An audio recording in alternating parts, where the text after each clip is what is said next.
দাগির যে first shot দিতে যাই তখন নিশো আমাকে জড়িয়ে ধরে বলেছিল, সেলিম ভাই আমি আর আপনি একটা স্পার্ক করেছিলাম সুড়ঙ্গতে, আশা করি দাগিতেও সেই স্পার্কটা আমরা দর্শককে দিতে পারবো। নিশো অত্যন্ত পরিশ্রমী একজন শিল্পী, ও ভীষণভাবে চরিত্রের মধ্যে থাকে, চরিত্রের সাথে লেগে থাকতে চায়। তো তারপরেও যে দর্শক আমার অভিনয়টা মনে রেখেছে বা প্রিভিউতে আমার নামটা উল্লেখ করছে, সেটা আমি তাদেরকে টাকা দিয়ে করি নাই।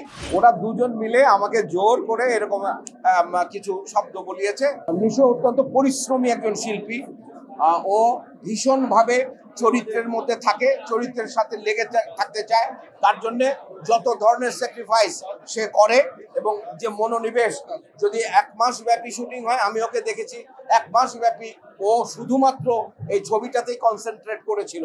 ও বাড়িতেও আসেনি, একদিনের জন্য ও ঢাকায় এসেছিল আমার কাছে যতটুকু খবর আছে। তাছাড়া ও পুরো ছবিটার সাথে ইনভলভ ছিল এবং সকলকে ও ইনভলভ রেখেছে। অনেক মজা করে কাজ করে, এবং ও কাজের মজাটাই হচ্ছে ওর কাজের আসল মানে মূলধন। তো ও মজা করে কাজ করে পরিশ্রম করে কাজ করে আজকে নিশো তৈরি হচ্ছে। আরো ভবিষ্যতে নিশো এর চেয়ে অনেক ভালো অভিনয় আপনাদেরকে উপহার দিতে পারবে। সহকর্মীরা প্রত্যেকেই আমাদেরকে অ্যাপ্রিসিয়েট করেছে, তারা প্রত্যেকেই ভালো বলেছে, তাদের কাছে ভালো লেগেছে। সেই জায়গা থেকে আমরা বলবো যে সহকর্মীদের সহযোগিতা আছে, তাদের আশীর্বাদ আছে, তাদের দোয়া আছে, সবকিছু মিলেই এই আজকের দাগির প্রদর্শনী আমার চোখে পড়েছে। আমি যতগুলা রিভিউ হয়েছে প্রায় সবগুলোতে নিশো তো আছে হিরো, আর অন্যান্য আমাদের যে নায়ক নায়িকারা আছে তাদের সকলের প্রশংসাই করেছে, পাশাপাশি আমার নামটি উচ্চারিত হয়েছে। আমি নিশ্চয়ই মানে সবগুলোতে আর বড় বড় রোল করতে পারিনি, দাগিতেও মোটামুটি একটা রোল, অন্যগুলো তো ছোট ছোট রোল করেছি, কিন্তু তারপরেও যে দর্শক আমার অভিনয়টা মনে রেখেছে বা প্রিভিউতে আমার নামটা উল্লেখ করছে, সেটা আমি তাদেরকে টাকা দিয়ে করি নাই।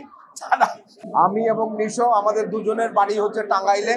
আমরা যদি হিন্দি বলি, উর্দু বলি, তাহলে সে এক ধরনের টোন চলে আসে।